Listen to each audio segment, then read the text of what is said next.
guys. Hi. It's Moonlight Butterfly Miku. And Easterling Amanda. Back with the part 2 of our Pokemon discussion panel. Yes.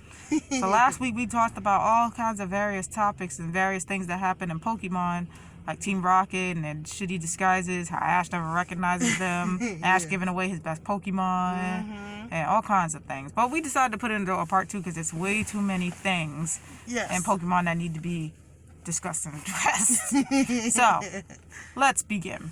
Indeedly. So I think we were mentioning that this week we would talk about Cassidy. the other Team Rocket. Yeah. Now there was Jesse and James who constantly screwed up, but then they had Cassidy and Butch, which was Giovanni's favorites, if you will. Really? Yeah, you rarely saw them, but when you did, it was pretty funny, their rivalry with Jesse and James, and especially the fact that this running gag is one of the funniest things in Pokemon, that they can seem to never get Butch's name right. It's so funny. They'd be like, hey, it's Cassidy and Butch! It's Cassidy and Butch! I'm like, oh my god. That shit is hilarious. They call him almost every fucking name besides his own. That's the funny part. They call him Bill, Butcher, Buffy, Botch, Bob, Hutch. Yeah, I'm like, where are they getting these names from? I'm starting to think you motherfuckers doing this shit on purpose just to piss him off. That's the funny part. Like one time, Butch literally said, he's like, that's it, I'm changing my name. It's too funny. I'm like, I don't understand it. I'm like, you always get Cassidy name right. But Butch, for some reason, is just too hard to understand. Like, I don't get it. Yeah, exactly. And then, like, speaking of trolling, I feel like Pokemon was the very first anime to troll before trolling became a thing. Because think about it, like, every time you turn around, there's always this one Pokemon always run into each other. And then, like, you think they're going to run and hug you and they run right past you. Yeah. Especially one instant I think I can think of with that is with Totodile. Yeah, that's exactly what I was thinking about. And he fell for a Azumarill, and Azumarill and he thought he was running, and Totodile was like, and then Azumarill went whoop. I'm like, oh, sorry, Totodile. I was so sorry, Totodile. So like, poor thing. Yeah. Totodile got heartbroken. It's so sad. He was like the Pokemon Brock. Speaking of, let's talk about. We can't talk about Pokemon without talking about good old Brocky boy. Oh, Brock. Now he was pretty much the go-to guy for advice with battles and stuff. Ash always consulted him when he needed help, especially with strategies and things like that. So he was that go-to. Of course, he was the resident cook for the team. For the Pokemon, too. Yeah, and the Pokemon, because he made their food. Brock is a good guy. I have no problem with Brock. None. The only thing, though, Brock, you a horny motherfucker. Brock. No. Every episode never fails. He finds some female to be attracted to. And he's like, yeah. I'm like, what the fuck? But he sees the girl, you see his eyes go all hearts, and then he be grabbing their hand and shit. He's like, what's your name, you beautiful woman? I'm like, oh, God, Brock, get out of here. What's with you? I'm like, I know Brock has to be, maybe 15, 16? Oh, really? Ish, because he's the oldest out of the whole crew, but... Dude, control your hormones! Officer Jenny and Nurse Joy don't want you! So, how you doing? I'm like, and then that's when the funny part when Misty comes and pulls his ear and drags him away and tells him that he will never get a woman. You know what's funny, though? I've always never understood this logic about Pokemon. How is it every time when Misty grabs his ear, his whole body floats? Yeah. Like she be dragging him away. He's like floating. He's like, the ear. Like his whole body be floating up in the air on that. Like, and he be kicking it. I remember one episode where he saw both Officer Jenny and Nurse Joy in the same place. He was floating. Yeah. I'm like, how the fuck is this even possible? He's like, oh, remember me? I'm like, what the fuck, Brock, my dude. And like, did you forget that there's a Nurse Joy and Officer Jenny in every freaking area? Yeah, and he knows. Here's the creepy part. He knows how to tell. He's the only one that seems to be able to know how to tell them apart. That's weird. Yeah, like, I remember one episode that was during the Pokemon League in the Indigo Plateau season. And they were at the Pokemon League, and he was like, this nurse, he was like, this Officer Jenny swears her skirt shorter than others. This one wears this perfume. I'm like, how the fuck do you know this? Are you stalking them, Brooke? Brooke, we need to talk. Because what the hell? What are you doing? what are you really doing?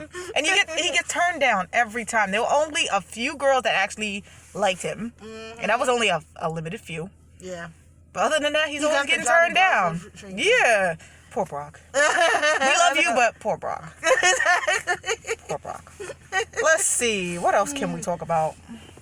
I know there was something you mentioned, but I kind of forgot what it was. Now that I thought about it, it's also Brock related. Uh-oh. Now, you can't talk about the original Pokemon without talking about the Jelly Donut incident. Oh, yeah, there you go.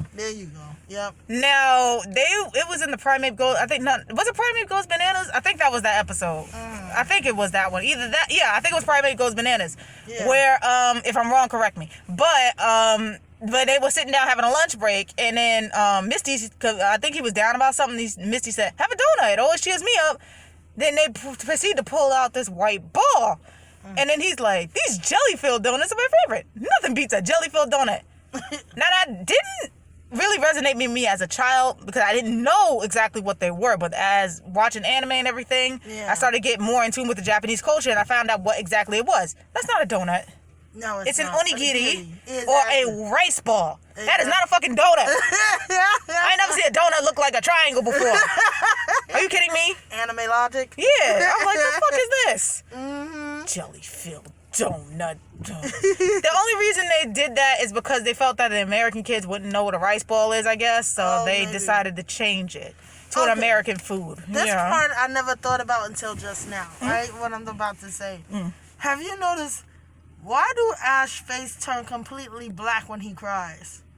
Yeah, you don't see, it's like that shadow, yeah.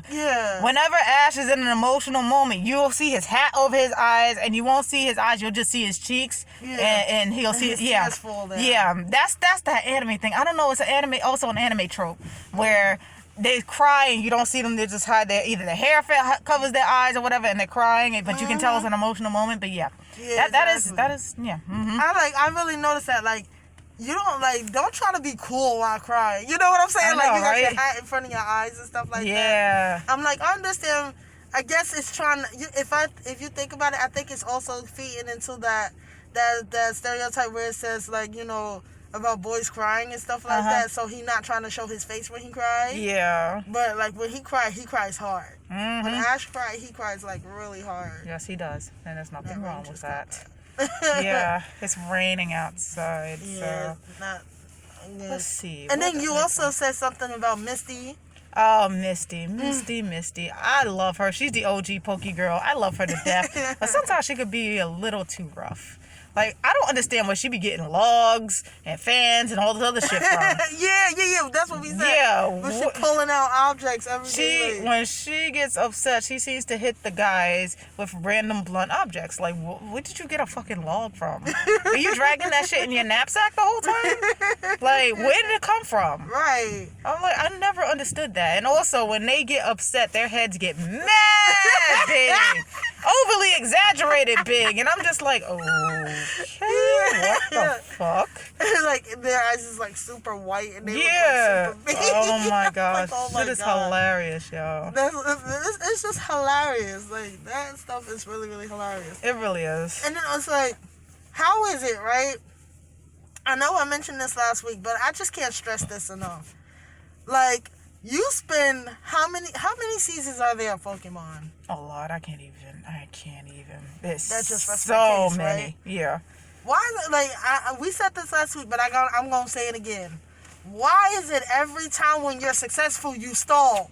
Exactly. With Team Rocket, they always stall when they're successful. Like, and then my next question, which I thought about yesterday, a few days ago, right? How exactly do Ash be knowing where to find them? That's another thing. They never tell them where they going. Like, they kidnap and take them away. Yeah, sometimes. But yet Ash always seems to find out where they are. Yeah, true. Sometimes it'll be the help of his Pokemon, or he'll just use his instincts, I guess. Yeah, sometimes he'll use his flying types, be like, go follow them, or something like that. I forgot about that. Yeah. But sometimes he'll know, but then sometimes it's complete fluke. I'm like, where the fuck did he come from? Was he just quietly following them the whole time or something? But yeah, so that's about it for now, because like I said, we don't want the video to run too long, but that was our discussion panel on Pokemon. If you can remember any funny things that happened in Pokemon, let us know down in the comments. We love to hear it. So, guys, thanks for watching, and don't forget to subscribe to Easterling Amanda and myself. Yes. So, hope you will tune in for another discussion panel very soon. Yes. Okay, then, guys, take care. Bye. Bye.